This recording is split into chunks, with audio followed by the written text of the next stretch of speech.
সুপ্রিয় রান্নাপ্রিয় দর্শকেরা, আজকে প্রতিবারের নাই আবারও নতুন একটি গরুর মাংস রান্না রেসিপি নিয়ে এসেছি আপনাদের সামনে। আশা করছি রান্নাটা আপনাদের সবার খুব পছন্দ হবে এবং ভালো লাগবে।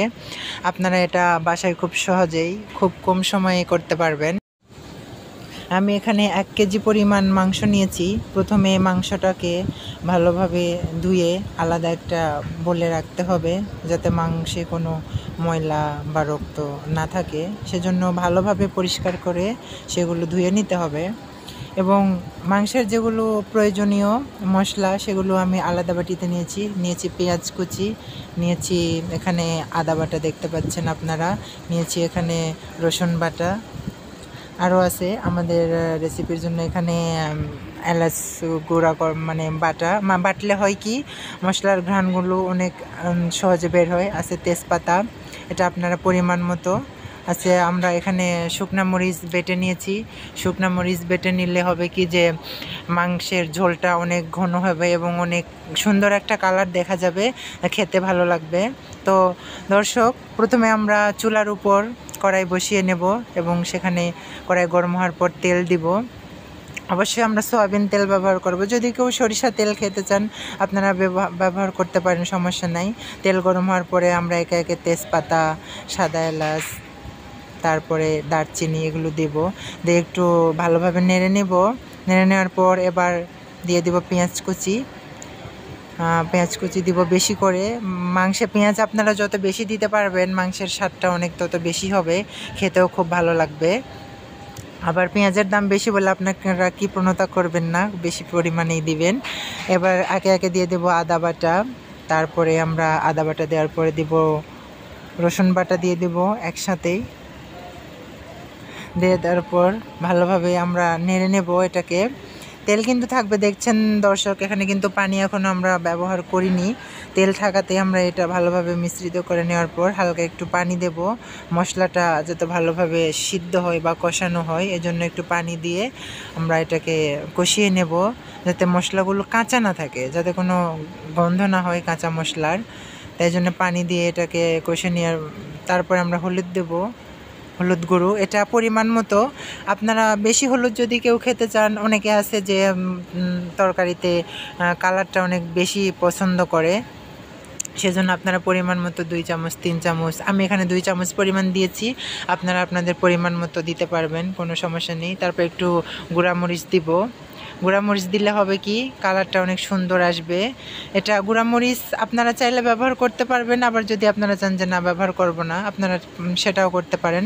এখানে 1 কেজির জন্য আমি 4 চামচ পরিমাণ দিয়েছি এবং দিয়েছি একটু জিরার গুঁড়া দিয়েছি, যাতে ভালো লাগবে। তারপর পরিমাণ মতো লবণ, 1 কেজি মাংসের জন্য কতগুলো লবণ লাগে আপনারা সেটা দিবেন স্বাদ মতো। আমি এখানে দিয়েছি 3 চামচ পরিমাণ লবণ। সব কিছু একে একে দেওয়া শেষ। এবারে এগুলো ভালোভাবে নাড়তে হবে, সব কিছু ভালোভাবে মিশিয়ে নিতে হবে। এমনভাবে মিশিয়ে নিতে হবে যাতে কোনোটা মানে গোটা গোটা না থাকে, সবগুলো যেন মিশ্রণ হয়ে যায়। ভালোভাবে নাড়তে হবে, আর চুলার আঁচটা খুব হাই পাওয়ারেই থাকবে। সবগুলো ভালোভাবে নাড়ে নেওয়ার পর দেখবেন এটি আস্তে আস্তে যতই আঁচ লাগতে থাকবে তত আমরা নাড়বার দেখবেন গাঢ় হয়ে আসবে। দেখবেন যে এমনটি সব কিছু মিশ্রিত হয়ে গেছে, মনে হবে না যে এখানে কি কি দেওয়া আছে, কি কি উপকরণ আছে। দেখেন সব কিছু গাঢ় হওয়ার পর এবার আমাদের সেই আলাদা বলে রাখা মাংসগুলো দিয়ে নিব। এখানে সবগুলো দেব আমরা, যেহেতু আমি 1 কেজি পরিমাণ নিয়েছি তার জন্য আমরা সব মশলা দিয়েছি। এখানে একে একে সবগুলো দিয়ে নেব। দেখেন দিয়ে নেওয়ার পর সবগুলো আবারও নাড়তে হবে এমনভাবে যাতে সবগুলোর মাংসগুলো ভালোভাবে মিশ্রিত হয়। আপনি এটাকে যত সুন্দর মতো নাড়তে পারবেন, যত মিশ্রিত করতে পারবেন, তত রান্না মজা হবে অনেক। আপনারা এটা বাসায় যে কোনো টাইমে করতে পারবেন। বাজার থেকে 1 কেজি মাংস নিয়ে মিশিয়ে আপনারা এটা করতে পারবেন বাসাতে। দেখেন বেশি কষ্ট না, বেশি সময়ও না, খুব অল্প সময়ে একটা সুস্বাদু মজার খাবার আপনারা খেতে পারবেন। আমার সব কিছু দেওয়া শেষ, নাড়া শেষ, আবার ঢেকে দিব ভালোভাবে ঢাকনা দিয়ে। চুলার পরিমাণটা অনেক হাই পাওয়ারে থাকবে, যাতে এমনিতে তো আপনারা সবাই জানেন যে গরুর মাংস সিদ্ধ হতে অনেক সময় লাগে, আবার বেশি পরিমাণ এখানে আঁচ দিতে হয়, চুলার জালটা বেশি দিতে হয়। আপনারা একটা কথা মনে রাখবেন, সেটা হচ্ছে যে আপনারা যে তরকারি রান্না করবেন, বিশেষ করে মাংসর তরকারি রান্না করতে গেলে এটা আপনারা যত নাড়বেন তত বেশি মজাদার হবে।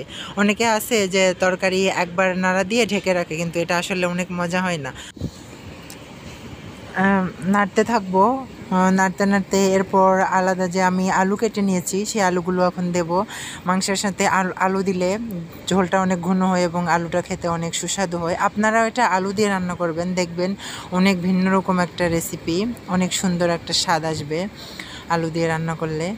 আপনারা বিশেষ করে যারা ব্যাচেলার আছেন তারাও এটা বাসায় যে কোনো সময় করতে পারবেন। এটা তো বাজার থেকে মাংস নিয়ে আসে, তারপর আলু তো সবার বাসায় কম বেশি থাকে, তাহলে আলু দিয়ে রান্না করবেন। দেখেন দর্শক, দেখেই মনে হচ্ছে অনেক সুন্দর একটা রেসিপি, অনেক সুন্দর একটা ঘ্রাণ। রান্না হয়ে গেছে, এবার চুলা থেকে নামিয়ে নিব। দেখেন দর্শক, অনেক সুন্দর একটা রেসিপি, দেখেই মনে হচ্ছে।